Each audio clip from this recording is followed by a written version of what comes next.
I'm 6 years old, and all I can think about is getting the pink Barbie Corvette. I need $5 more. Luckily for me, it's Easter, and I know that my dad always hides one coveted $5 egg. I also know the best egg is the hardest to find. This year, I'm ready. Before long, I spot it right in the middle of my sweet 70s swing set pole. You know, the one that runs along the entire top of the set. I scramble to get the ladder and the yardstick and duct tape it to a broom handle. I fish it into the pipe and I shove that egg hard. It flies out the other side, and by the time it hits the ground, I'm waiting above it like an expectant father. The egg cracks open, and inside is the very opposite of my grand prize. Instead, a perfectly formed dog turd rolls out. I burst into loud hysterics. At the same time, my father explodes with laughter. I run as fast as I can to my room, but he's not far behind. It's time for one of his talks. Honey, it was clear that you already learned the important life lesson. The harder you work, the better the payoff. So, it was time that you learn another valuable lesson. Sometimes, no matter how hard you work, you just end up with shit.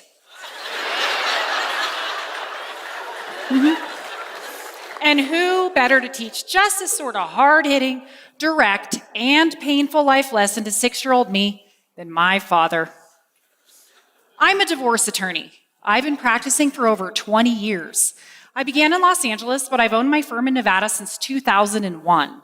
My firm has a particular subspecialty, men's rights. My 9 female employees and I specifically represent men in divorce and custody battles. And guess who runs the business end of my law firm? My father. In my practice, we've represented over 2,000 men, 650 of whom are fathers. My expertise not only comes from my career, but just as much from my personal life. I'm a mother. My children are 23, 15, 12, and barely 3. They come from 2 different mothers and 3 different fathers. Hooker. Let me explain. I helped my ex-husband raise our 23-year-old son, whom I didn't birth, from age 5. I share custody of my 15-year-old daughter with the same father. My 12-year-old son sadly lost his father to suicide when he was just 7, and my 3-year-old is being raised at home with his father and me. I literally live my work every day. So, what has 20 years of representing men in family law while living my own reality show as a wife, mother, and daughter taught me about fatherhood? Allow me, if you will, to start with the second thing I learned about fatherhood. Men parent differently than women, big surprise. But their influence is crucial in the development of their children. Do you know any mom in the world who would put dog shit in an Easter egg? Okay, maybe that's a good thing. Let me better demonstrate this point from my legal experience. When getting my father clients ready for court, I prepare them for this kind of interrogation. Who's your children's doctor or dentist? What's the name of your school principal or even their teacher? What grades did they get on their last report card? 9 times out of 10, they miss the majority of these questions. Seriously, does this mean they don't care or love their children as much? I bet it makes you wonder. But please hold your judgment. Here are the questions that my father clients can easily answer. If your son could be a superhero, what would his power be? What kind of monsters do your kids fear? How high does your daughter feel comfortable flying in a swing? What makes your son feel defeated? Yet, in my experience cross-examining hundreds of mothers in family court, these are the harder questions for them. Most of us know motherhood brings with it a sixth sense and an unspoken bond to our children. But what about fathers? Even fathers feel insecure about this reality. After representing 650 fathers, I can count on one hand those that felt secure in their instinctive role and significance to their children. What's interesting is my anecdotal legal experience suggests otherwise. In 20 years of practice, I've had over 100 men take a paternity test, like Jerry Springer. Seriously, do you know how many were wrong in predicting their biological relation to the child? 2. This shocked me and taught me my third lesson. Fathers, too, have a genetic bond and instinct about their children from infancy. Forget where you are for a moment, seriously, and close your eyes. I'd like to ask you to feel. Think about your childhood. Picture your father, his smiling eyes, his strong hands. Hear his deep voice. What did you love about your dad? Did he throw you high into the air? Teach you to ride a bike? Carry you home when you got hurt?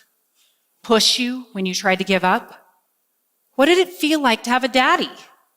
Secure, fun, challenging? Now, go back in your memories and erase your father from every scene. This is what the other 40% of people's childhoods look like. Just under half the people listening to me, including my own 12-year-old son, felt sad, angry, or blank during the peak of your joy while playing along. Eye-opening, isn't it? Nearly 2 of every 5 children in America are growing up without their fathers, or 17 million, according to the 2016 census. Other sources estimate as many as 30 million. In 2011, I joined the board for a local charity called Nevada Youth Empowerment Project, or NYEP. NYEP is a housing program for homeless girls ages 18 to 24.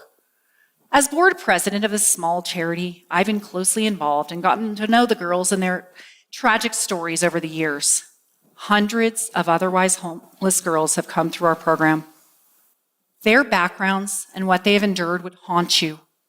Do you know the one thing all of these girls have in common? They all come from fatherless homes. Sadly, these girls aren't the exception. They're the rule. My fourth lesson about fatherhood came from the data. According to the Center for Disease Control, children from fatherless homes account for 90% of all homeless and runaway kids, 71% of high school dropouts, and 63% of youth suicides. While you listen to me speak, you have to be wondering, what makes fathers so crucial? Honestly, the answer is complex and better explored by psychologists. What I can tell you is that the data unequivocally tells us fathers are vital, and yet laws and society undervalue their importance, making it harder for them to be in their children's lives. Even fathers underrate their own value. I know this data upsets a lot of mothers, me included. But advocating for fathers isn't about diminishing mothers. While children deserve both parents whenever possible, this crisis is specific to fathers. The occurrence of fatherlessness is epidemic. The effects are catastrophic, and the causes are male gender specific. Nearly 30 years ago, leading child psychologist Michael Lamb reminded us, fathers are the forgotten contributors to child development. Yet, researchers have found that children with involved fathers have stronger cognitive and motor skills, elevated physical and mental health, become better problem solvers, and are more confident, curious, and empathetic. Sadly, we've had this data for 30 years, and fatherlessness has only continued to rise during this time. The main contributors to fatherlessness are divorce and out-of-wedlock births. Every 13 seconds, someone in America gets divorced. That equates to almost 2.5 million divorces a year. Lucky me. Currently, more than 40%, or 1.5 million babies, are born out of wedlock each year in the US. And this brings me back to the first and most significant thing that my career has taught me about fatherhood. Family court is one of the critical places where fathers are disadvantaged, and this hurts kids. Historically, this maternal preference was solidified in the tender years doctrine, which mandated custody of children under age 4 be awarded to mothers. This doctrine was in use until the 80s. As the laws progressed, visitation for fathers improved, but it took a lot of years before the law was finally gender equal. In fact, It wasn't until 2017 that Nevada finally adopted a presumption for joint physical custody. When I began my practice, and until 10 years ago, the best my father clients could expect was every other weekend visitation and maybe a dinner on the off week. While significant legal progress has been made, this long-standing bias against fathers still occurs in the enforcement of custody orders, in child support rulings, and it exists in paternity laws. All the while, the number of kids growing up without dads continues to rise. Between 1960 and 2016, the percentage of children growing up with just mothers nearly tripled, from 8 to 23%. Paternity laws desperately need more reform to protect the 40% of children born out of wedlock each year in the US. Right now, once custody has been ordered, it's illegal to remove a child from their father, usually a felony. But it's perfectly legal in all 50 states for a woman to conceal her pregnancy, leave the father's name off the birth certificate, and never tell him he has a child, ever. How is this not kidnapping? Just as horrible, a woman can knowingly list the wrong father on a child's birth certificate, deceive him, and a short while later, in many states, the wrong man becomes that child's legal father forever. He's obligated to a child that isn't his, and that child just lost their real father with little to no recourse. This is a betrayal of the worst kind, and the law not only allows it, it creates the opportunity. This is what we know. Every bit of data we have tells us children need their fathers. The law, its application, and society at large disfavor fathers. The law is improving, but the statistics are not. So, what can you do? We are the change makers, all of us. If you're a father, make the effort. Do everything you can to be in your children's daily lives.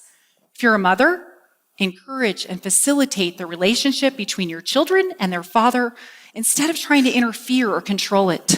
If you're a child, spend time with your dad. Ask him to do something. Seek his advice and guidance. If you're an employer, grant the fathers you employ the ability to be at their children's events, to help in their schools, to take sick days to care for their kids. If you work in the legal field, help us continue to progress, change the laws, and ensure that they're enforced to protect fathers and their children. The importance of this pursuit cannot be overstated. The fate of nearly half of America's children depends on it. I'd like to close by asking all of you to do one final thing. Please stand if you are able, or raise your hand. I'm serious, please. If you grew up without a father,